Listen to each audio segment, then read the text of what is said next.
Hello বন্ধুরা, আশা করি তোমরা ভালো আছো। দেখো, ইলিশ মাছের যে অবশিষ্ট মুড়ো, লেজা ও মাছের মাথার যে কানকোর মতো ছোট চাকা, এগুলোকে দিয়ে কিন্তু আর সর্ষে বাটা করলে খুব একটা খেতে ভালো লাগে না।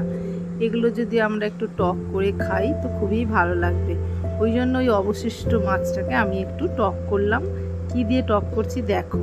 প্রথমে তেলে আমি একটু হালকা করে ওই মাছগুলোকে ভেজে নিলাম। তারপরে আমি একটু পাঁচফোড়ন দিয়ে দিলাম। পাঁচফোড়নটা লাল হয়ে গেলে তারপরে আমি জল দিয়ে দেব। জলটা তো অনেকটাই দেব, কেননা টকটা তো বেশ ফুটবে, আর এই টক যত ফুটবে তো টেস্টটা খুব ভালো হয় খেতে। সেই জন্য আমি একটু বেশি জল দিলাম। এবার আমি ওর মধ্যে ওই যে লেবুগুলো আমি দেখাচ্ছি, দেখো এই লেবুটার নাম হচ্ছে গোড়া লেবু। তো এই লেবুটা বর্ষাকালেই বেশি পাওয়া যায়, আর প্রচণ্ড টক লেবুটা। এবার আমি ওর মধ্যে কয়েকটা কাঁচা লঙ্কা ছুরি দিয়ে একটু মুখটা কেটে ওর মধ্যে দিয়ে দিলাম। দিয়ে এবার আমি হলুদ আর নুন দিয়ে ওটাকে ফোটাবো। 10 মিনিটের মতো ফোটাবো।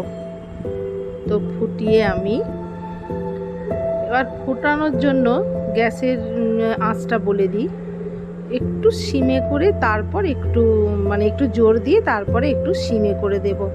তো টকটা বেশ আস্তে আস্তে ফুটলে কি হয়, ভালো বেশ ওরকম ফেনা ফেনা করে হয়ে যাবে, আর খেতেও খুব ভালো হয়। এবার ওই লেবুটাকে আমি কেটে নিয়ে রসটা একটা ছাঁকনির মধ্যে ছেঁকে নিলাম, কেন বীজগুলো ওতে পড়লে বাজে লাগবে। এবার রসটা আমি দিয়ে দিলাম, দিয়ে একটু খুন্তি দিয়ে নাড়াচাড়া করে এবার 5-6 মিনিট ফুটিয়ে নিলাম। তারপরে সর্ষে বাটাও দিয়ে দিলাম। সর্ষে বাটা দিয়ে একটু ফুটিয়ে নিয়ে, কেন সর্ষে বাটা দিয়ে বেশি ফোটালে আবার তেতো হয়ে যাবে, সেই জন্য সর্ষে বাটা দিয়ে একটুখানি ফুটিয়ে ওর মধ্যে চিনি দিয়ে দিলাম। একটু চিনি দিলাম, কারণ প্রচণ্ড টক ওই লেবু, সেই জন্য একটু চিনি দিয়ে দিলাম। দিয়ে হয়ে যাওয়ার পর 2-4 ফোঁটা সর্ষের তেল দিয়ে টকটা রেডি হয়ে গেল। তোমরা আশা করি ভালো থেকো, সুস্থ থেকো, আর এরকম টক বানিয়ে খেয়েও খুব ভালো লাগবে।